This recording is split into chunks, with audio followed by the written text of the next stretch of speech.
để nào hít thì vào hai tay lên thò ra gập xuống đầu xuống đo chập chân chân thẳng lưng thẳng sit bụng họp bụng nào hít thì vào lên hai tay lên thò ra từ từ xuống hai lần two more nào hít thì vào thò ra bend forward. One more. Now hít thì vào thò ra từ từ xuống. Last one. Now hít thì vào hai tay lên thò ra từ từ gập xuống đầu xuống đo chập chân bend forward. Hold it there. 1 2 3 4 5 6. Then now hít thì vào hai tay lên thò just slowly từ từ quay chạy twist here hai tay gấp đầu xuống nên xuống từ từ nên xuống. 1 2 3 4 5 6. Then now hít thì vào hai tay lên thò ra đôi bên slowly từ từ switch your side. 1 2 3 4 5 6.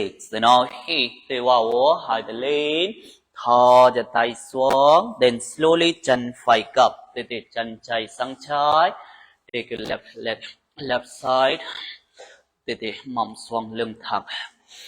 Then now hít thì vào hai tay lên thò ra slowly tay chạy xuống tay phải chân chạy nắm gỡ trên xoay quay ninh lên mắt lên look up ninh lên.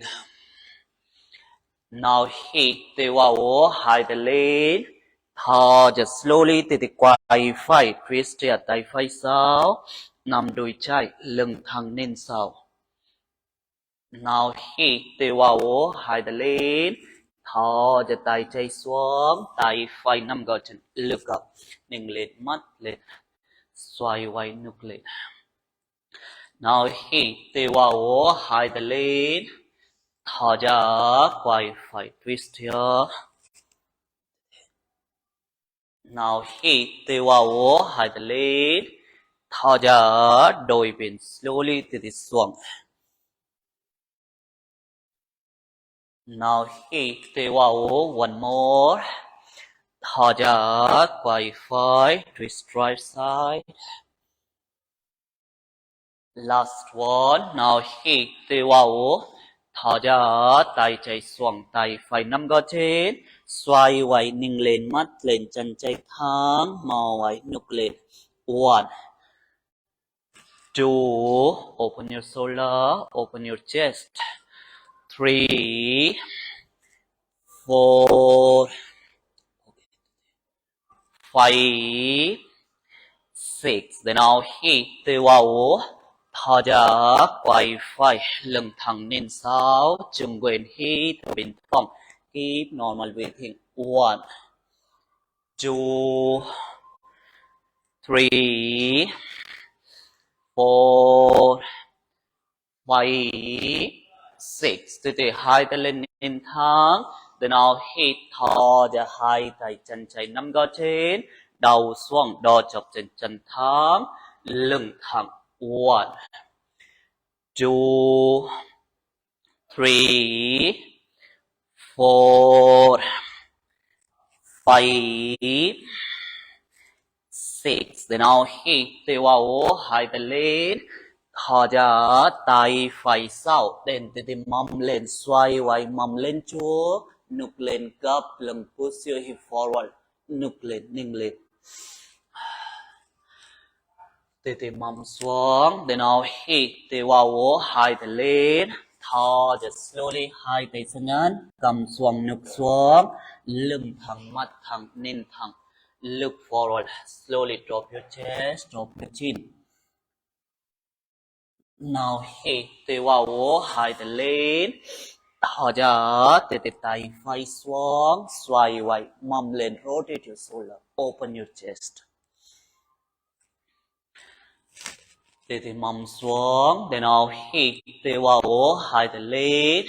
Thở ra hai tay sang nhàn cầm xuống, ngực xuống, tay xuống chơi, tay xuống. Tay xuống. Ok. Một lần nữa, nào hít từ vào. Thở ra tay phải xuống, mầm lên, cố lên, xoay quay ngực lên, mầm lên chuột. Từ từ xuống, mầm xuống, hai tay lên, từ nào hít, thở ra gập xuống, bend forward.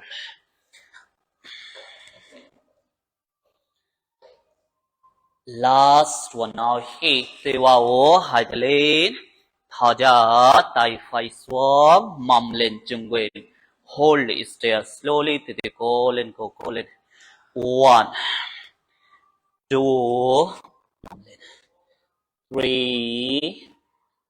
4, 5, 6.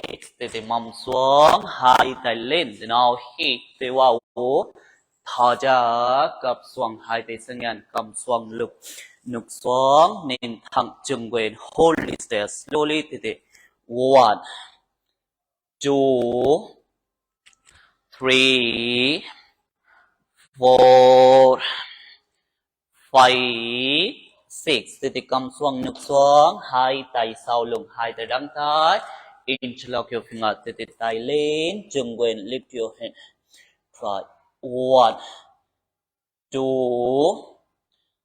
2, 3, 4, 5, 6. Ok, từ từ đầu lên, hai tay lên. Từ nào hít, thở ra tay xuống, hai chân thẳng. Left chân left tay, shake your legs. Then từ từ đôi chân slowly, chân trái có, change your leg. Chân phải sang phải, take your right leg right side. Now hít từ vào hai tay lên, thở ra tay phải xuống, tay trái nắm gõ trên, xoay quay ninh lên, mắt lên, đầu lên. Now hít từ vào hai tay lên, thở ra từ từ quay trái, twist here, look back as much you can. Now hít từ vào, thở ra tay phải xuống, tay trái nắm gõ trên, xoay quay ninh lên. Now hít từ vào lên, thở ra quay trái, twist here, look back. Now hít từ vào, thở ra từ từ xuống, look up. Hít từ vào, hai tay lên, thở ra quay trái, cố lên. Now hít từ vào, one more, thở ra từ từ xuống. Now hít từ vào, hai tay lên, thở ra quay trái, lưng thẳng lên sau, từ từ mò vậy. Last one, now hít vào, thở ra tay phải xuống, tay trái nắm gõ trên, xoay quay ninh lên, mắt lên, chung quên, hold it there. 1, 2, 3, 4, 5, 6. Then now hít từ vào, thở ra từ từ quay trái, lưng thẳng lên sau, chân quên slowly, từ từ tay trái sau, nằm đùi phải. 1, 2, 3, 4, 5, 6. Then now hít từ vào, hai tay lên, thở ra hai tay chân phải nắm gõ trên, đầu xuống, đo chập chân chân thẳng, lưng thẳng, hít thở bình thường. 1, 2, 3, 4, 5, 6. Then now hít từ vào, hai tay lên, thò cho tay chạy sau, tay chạy xuống, mầm lên xoay quay rotate rồi lift your hip up. Cố lên từ từ từ từ. Từ từ mầm xuống, then nào hít vào hai tay lên, hai tay sang ngắn, thò ra cầm xoang, núp xoang, drop your chest, drop your chin, keep your right leg straight. Nào hít vào hai tay lên, thò ra tay trái xuống, mầm lên xoay quay, lift your hip up, rotate your shoulder, push your hip forward. Nào hít vào mầm xoang hai tay lên, thò ra cặp xoang hai tay sang ngắn, cầm xuống núp xuống. Một lần nữa, nào hít vào, thò ra tay trái xuống, từ từ mầm lên cô tốt, mầm lên chút, từ mầm xuống, để nào hít vào, thò ra cặp xoang hai tay sang ngắn, lưng thẳng, cầm xuống núp xuống.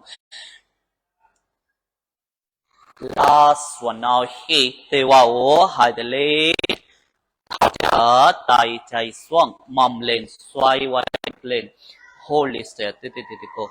1, 2, mầm lên chút, núp lên, push your hip forward as much as you can.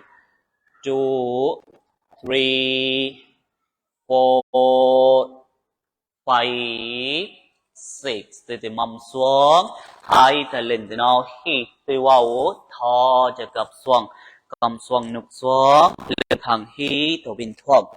1, 2, 3, 4, 5, 6. Then từ đầu xuống cầm xuống cổ, hai tay sau lưng, hai tay đằng tay. Từ nào hít vào, tay lên, hô lên trung quyển. 1, 2, 3, 4, 5, 6. Từ đầu lên, hai tay lên. Từ nào hít thò ra tay xuống, hai chân thẳng, lật chân lật tay, shake your leg, relax. Shake your leg, shake your head. Okay, then from your